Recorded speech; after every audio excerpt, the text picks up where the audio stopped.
నమస్కారం కృష్ణారావు గారు. ఐవీఆర్ టాక్స్కి పునఃస్వాగతం. మనం ఐవీఆర్ టాక్స్లో చాలా ఎపిసోడ్స్ చేశాము. ట్రంప్ గారు ఎన్నిక తర్వాత అక్కడ ఆయన చేసినటువంటి టారిఫ్ సిస్టమ్స్, తర్వాత మరి అంతా ఆ గాలంతా ఒకసారి సడన్గా మళ్ళీ ఇరాను, ఇజ్రాయెల్, ఇరాన్, అమెరికా ఈ యుద్ధం మీద మొత్తం అంతా మారింది. ఇప్పుడు మెయిన్గా హాట్ టాపిక్ ఏంటంటే అమెరికా ఇరాన్ మధ్య ఒప్పందం. ఇది ఎంతవరకు సాధ్యపడుతుంది? నిన్న మరి అకార్డ్ రీచ్ అయింది, దాని మీద సంతకాలు పెడతారన్నారు. బట్ ఇరాన్ కూడా ఒక విధమైనటువంటి స్టేట్మెంట్ ఇవ్వడం అనేది చూసాము. దీంట్లో ఈ అకార్డ్ మీద ముఖ్యంగా మనకు వచ్చేది ఏంటంటే హార్ముజ్ జలసంధిని మొత్తం ఓపెన్ చేసి ఫ్రీగా కమర్షియల్ దానికి అంతా ఉపయోగిస్తారని, అట్లాగే అమెరికా వాళ్ళు ఇరాన్కు సంబంధించినటువంటి $1 బిలియన్ మీద కూడా వాళ్ళు నిషేధం ఎత్తుతారని చెప్పేసి ఒకటిను.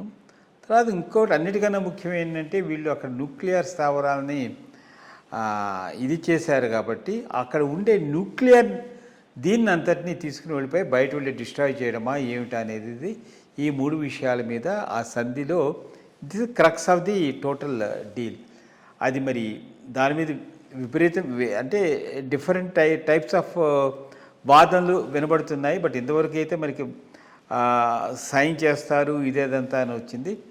ఇది ఏంటంటే చిన్నప్పుడు పాఠం ఒకటి నేర్చుకున్నాను, ఆదివారం నాడు అరటి మలచినది, సోమవారం నాడు సుడిగాలి వేసింది అన్నట్లు. మనకి ప్రతిరోజు ఆదివారం నాడు ఆయన ఏమన్నారు, సోమవారం నాడు ఏమైంది, మంగళవారం నాడు ఇట్లాగా ఒక అనిశ్చితి అనేది ఉంది. కానీ అందరిలోనూ అభద్రతాభావం ఉంది. కానీ world is anxiously looking at a solution, peaceful solution to the endangered war.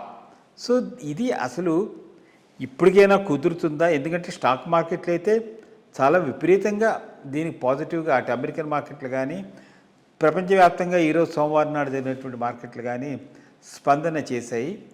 దీని మీద మీరు అసలు ఇది లాంగ్ లాస్టింగ్ అకార్డ్ కింద ఉండడానికి ఏ విధమైన చర్యలు తీసుకుంటే బాగుంటుంది అనే దాని మీద చిన్న వివరణ కావాలి. ఒకటి, ఈ సంధి కొనసాగుతుంది, ఇది దెబ్బతినదు.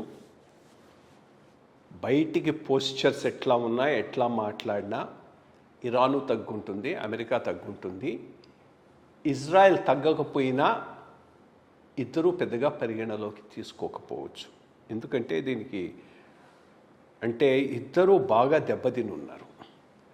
ఇంకొక తడవ కాన్ఫ్రంటేషను ఎవరికీ మంచిది కాదనేది ఇద్దరికీ తెలుసు. కాబట్టి దానికి పోకపోవచ్చు. కొద్దిగా మనం వెనక్కిపోయి చూస్తే వీడు ట్రంపు తగలాల్సిన దెబ్బ ఇది గట్టిగా తగిలింది. లేకపోతే వీడిని మేనేజ్ చేయడం కష్టం. ఎట్లాగంటే వెనూజ్లో ఎప్పుడైతే బ్లడ్లెస్ కూలాగా ఒక నైట్ అట్లా పోయేసి ఆ ప్రెసిడెంట్ని పట్టుకొచ్చేసి పెట్టేసి తమ కంట్రోల్కు తెచ్చుకున్నారు. ఇదే అంతటా చేయగలం అనేటటువంటి భ్రమలోకి అమెరికా వచ్చేసింది. ఫస్ట్ అది జరిగింది. రెండోది, ఆ మెంటాలిటీకి వచ్చిన అమెరికాను తమకు అనుగుణంగా ఇజ్రాయెల్ వాడుకున్నది. ఇజ్రాయెల్కి ఏంది, ఇజ్రాయెల్కి నేను ఎప్పుడు చెప్తుంటా, అదే ఇజ్రాయెల్కి ఎప్పుడు కూడా Iran, Hezbollah, Hamas existential threat.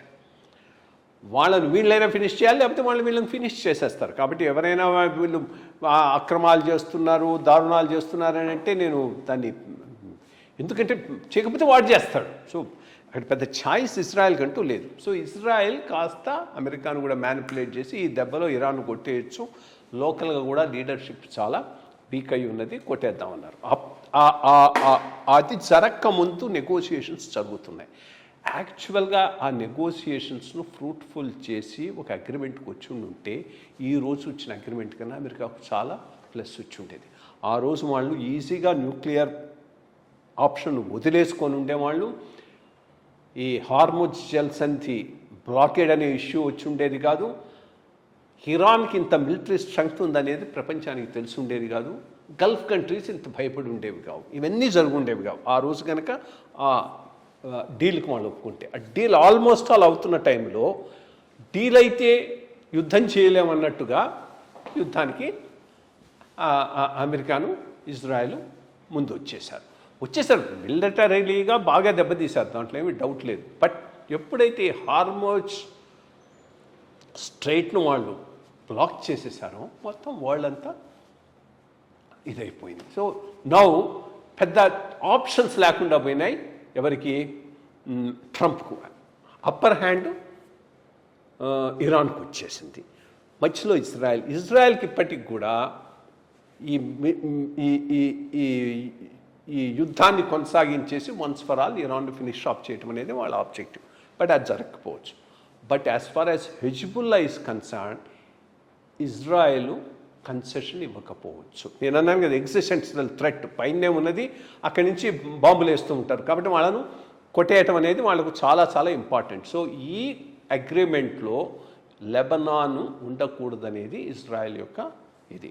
But ఉంటుందని ట్రంప్ ఒక డెసిషన్ తీసుకున్నారు. Israel we are not bound by it అంటున్నారు. కరెక్ట్ కూడా, because Israel is a sovereign state.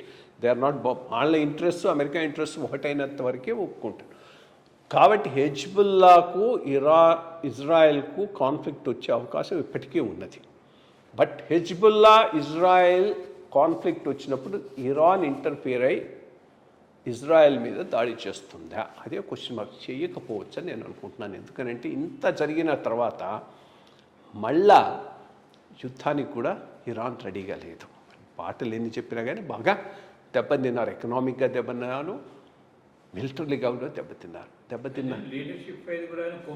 వాళ్ళందరూ పోయినారు, ముఖ్యులందరూ పోయినారు. కాబట్టి వాళ్ళు కూడా పెద్దగా చేయకపోవచ్చు. బట్ ఈ ఈ ఈ యుద్ధం మాత్రం 2-3 అంశాల్లో మొత్తం అక్కడ ఇష్యూస్ అన్నింటినీ మార్చేయచ్చు. ఫస్ట్, ఇంత మటుకు అమెరికాకు ఫుల్గా సపోర్ట్గా గల్ఫ్ కంట్రీస్ ఉన్నాయి. సౌదీ అరేబియా, యుఏఈ, ఖతారు, బహ్రెయిన్, ఇవన్నీ ఫ్యూచర్లో ఉండకపోవచ్చు. వాళ్ళు ఇండిపెండెంట్ డెసిషన్ తీసుకోవచ్చు. ఎందుకంటే ఇరాన్ దాడి చేసినప్పుడు America was not able to really రక్షించలేకపోయింది వాళ్ళని. సో ఇప్పుడు వాళ్ళు కొద్దిగా న్యూట్రల్ ఇండిపెండెంట్ స్టాండ్ తీసుకునేటటువంటి అవకాశం ఉన్నది, which is a loss for America. తప్పకుండా అమెరికా ప్రెస్టేజ్ దెబ్బతిన్నది, ఇంట్రెస్ట్ దెబ్బతినబోతున్నాయి. అప్పర్ హ్యాండ్ ఇరాన్కి వచ్చింది, దాంట్లో ఏమి డౌట్ లేదు. రేపు మరి ఈ రిజిమ్ సర్వైవ్ అవుతుందా, ఇంటర్నల్గా ప్రాబ్లం వచ్చే రిజిమ్ పోతుందా అనేది ఎవరికి తెలియదు. వాళ్ళ ఇంటర్నల్గా ప్రాబ్లం వచ్చి అది చేస్తారు. ఇప్పుడు వీళ్ళు బోత్ ఇజ్రాయెల్, మొసాద్, సిఐఏ కలిసి చేయబోయేటటువంటి ప్లాన్ ఏంటంటే రిజిమ్ చేంజ్కి ప్రయత్నం చేస్తారు. రిజిమ్ చేంజ్ కనుక అయిపోయింది అనుకో, you can get a friendly regime in Iran. అప్పుడు ఇంక ఇష్యూ ఏమి ఉండదు. సో దానికోసం ప్రయత్నం కోవర్ట్గా చేసేటటువంటి అవకాశాలు అయితే. అది కాకుండా మెయిన్ ఇంపార్టెంట్ థింగ్ ఏంటంటే మీరు చెప్పినట్టు ట్రంప్ గారు రేపు డిసెంబర్లో జరిగేటటువంటి మళ్ళీ ఎలక్షన్స్ దాని మీద ఆయన సస్టైన్ కావాలంటే ఏదో ఒక విధమైన చేశాడు, కానీ ఇప్పుడు ఓడిపోతాడు.